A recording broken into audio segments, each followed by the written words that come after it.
ఇచ్చాపురం మండలం ఎం తోటూరు గ్రామ పరిధిలో గల రైల్వే ఎల్సీ గేట్ దగ్గర గంజాయితో పట్టుబడిన ఇద్దరు నిందితులను అరెస్ట్ చేసి వారి వద్ద నుండి సుమారు కేజీ 11 కేజీల 120 గ్రాముల గంజాయిని మరియు ఒక సెల్ ఫోన్ను ఇచ్చాపురం రూరల్ పోలీస్ వారు స్వాధీనం చేసుకుని కేసు నమోదు చేసినట్లు బుధవారం ఉదయం Ichchapuram circle inspector M Chinnam Naidu case వివరాలు పత్రికా మీడియా మిత్రులకు తెలిపారు.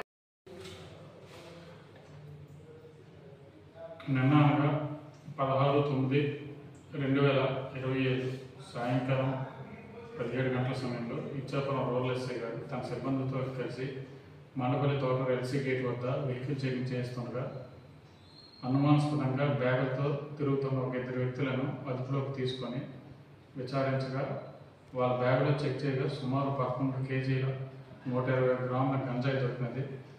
ఆ ఇద్దరు వ్యక్తులు తమిళనాడు చెందిన వాళ్ళగా గుర్తించడం జరిగింది. మొదట అతని పేరు కందశివ ముత్తుకుమార్, రెండవ అతని పేరు కపిర్దేవ్ మరియప్పన్.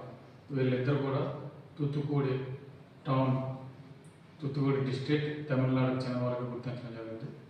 వీళ్ళేమో సుమారు 11 కేజీల గంజాయిని గజపతి డిస్ట్రిక్ట్ మోహన దగ్గర రాయపంక మైకేల్ సఫర్ అనే దగ్గర తీసుకొని అది తమిళనాడు తీసుకెళ్ళడానికి ఇచ్చాపురం రైల్వే స్టేషన్కి వచ్చి రైలు ఎక్కడానికి ప్రయత్నంలో భాగంగా ఎల్సీ గేట్ దగ్గర టచ్ అవుతుండగా పట్టుకోవడం జరిగింది.